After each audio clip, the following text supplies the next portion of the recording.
Eh bien, salut à toutes et à tous, comment allez-vous? J'espère que vous allez super bien. Donc aujourd'hui, on se retrouve pour une nouvelle, pour la suite de la série, concernant le moteur de recherche. Pour l'instant, j'ai encore rien fait. J'ai juste un invité de commande avec le dossier Search Engine qui a été créé. Donc Search Engine, ça veut dire moteur de recherche. Si on fait un ls, on voit bien qu'il est vide. On va tout simplement faire un explorer point pour ouvrir le dossier. Donc qui est juste là. Donc on voit bien qu'il est vide. Donc on va le réduire. On va effacer ça, on va aller sur IntelliJ. Donc j'utilise IntelliJ comme la version Ultimate, comme version, si on va dans About, juste là, IntelliJ Ultimate Edition. Voilà, c'est l'édition qui me convient le plus. On va utiliser avec, c'est des choix personnels. Vous pouvez très bien faire la même chose avec Atom ou Sublime Text, même avec Notepad++. C'est votre problème. Donc là, on va faire Create New Project. On va sélectionner bel et bien un projet vide, très important.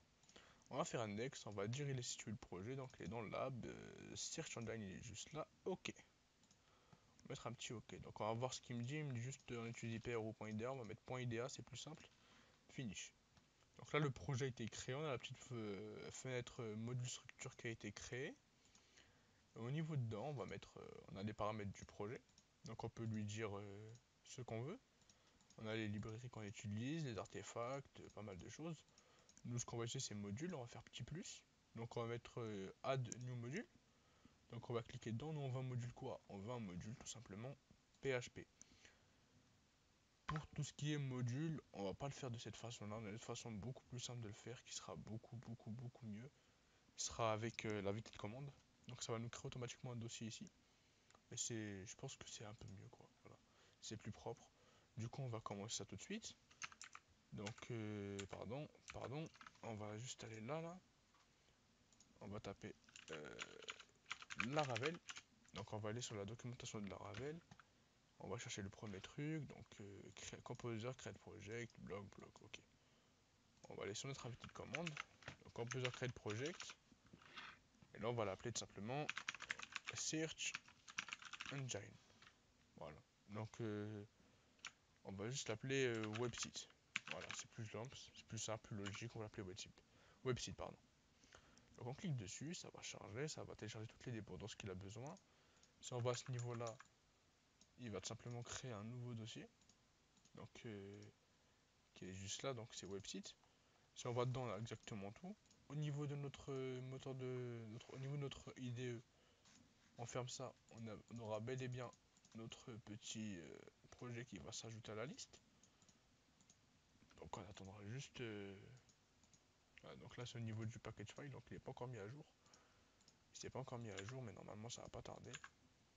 On attend juste un peu, histoire qu'ils mettent tout ça à jour. On va mettre niveau project. Donc là on a la version projet, la version package, la version project file. On va juste attendre qu'il se mette bien à jour, qu'il fasse tout ce qu'il a besoin de faire. Donc on attend juste la 5.7 qui sort. Et après ce sera bon, tout sera bon. Voilà. Donc on va aller repartir à la version project. On va juste cliquer sur file. On va simplement ajouter project structure ici. On va dire on va ajouter un nouveau projet. Donc on va importer un module. Le module c'est celui-ci. Donc on va faire OK. On va dire forme externe modal, créer module from existing source. Voilà exactement ce qu'on veut. Donc il va tout scanner. Oui, c'est ce que je veux. Et voilà. Donc là je fais next. Donc là il va tout simplement. Il m'a dit no framework detected. Ok, no problème. Tu me l'as mis. Ok, appli. Voilà, c'est ce que je veux. T'as tout compris mon ref. Et t'es dedans. On a le dossier app. Donc il est juste là. On peut très bien se rendre dans le dossier route, web. Pardon, on va juste faire un petit test. On va juste attendre qu'il indexe tout. Donc ça prend un peu de temps, on va attendre qu'il indexe tout. Donc à ce niveau-là, ça télécharge encore les dépendances. Donc il prend tout son temps. Et une fois qu'il aura fini, normalement on aura déjà notre site qui est prêt. Voilà, donc normalement notre site sera prêt. C'est juste qu'il a fini de tout indexer. Et à ce niveau-là, on va tout simplement créer PHP, artisan. Non, on va juste se rendre. Donc ce sera PHP. Après ce sera website, artisan, serveur. Faudra juste le faire bien, voilà. On aura accès au petit lien qui est juste là. Donc on voit bien que notre Laravel fonctionne. À ce niveau-là, on va tout simplement. Ah ouais, il a pas encore fini parce que tout simplement il a installé tout ce qui est fini, il lui restait d'installer. Donc on va attendre qu'il fasse un peu plus vite là. Normalement il a quasiment fini. Et dès qu'il aura fini ça, on pourra utiliser les fonctions de PHP comme un vrai projet. Et voilà quoi. Donc c'est tout ce qu'on aime. On attend juste qu'il finisse. Allez, allez, allez, allez, allez. Voilà, normalement c'est bon. Donc à ce niveau-là, on pourra faire alt, un alt entrée, import class. Il va me dire quelle classe, on va dire la façade.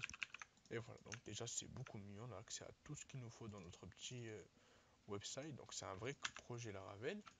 Donc c'est bon, on peut fermer ça, on a fini avec ça. Ça on peut le fermer. Ensuite on va tout simplement créer un autre, encore une fois, on va créer tout simplement dans Project Structure, on va créer un autre module. Donc petit plus, new module. Et là on a le choix, donc on va... Il n'y a pas encore NPM. Ah, Node.js NPM, juste là.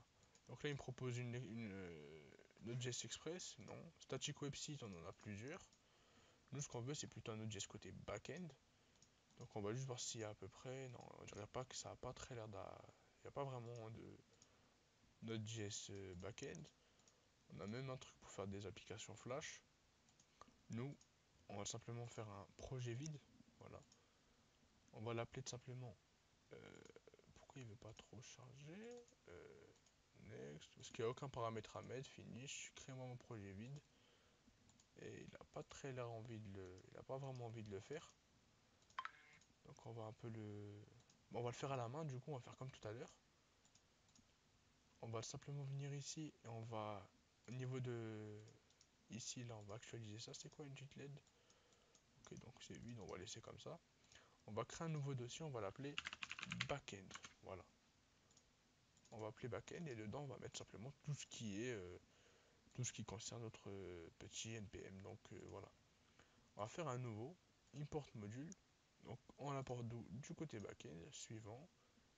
Donc on va dire comme quoi c'est un module qui n'existe pas, qu'on commence à créer à partir des sources qu'on a déjà.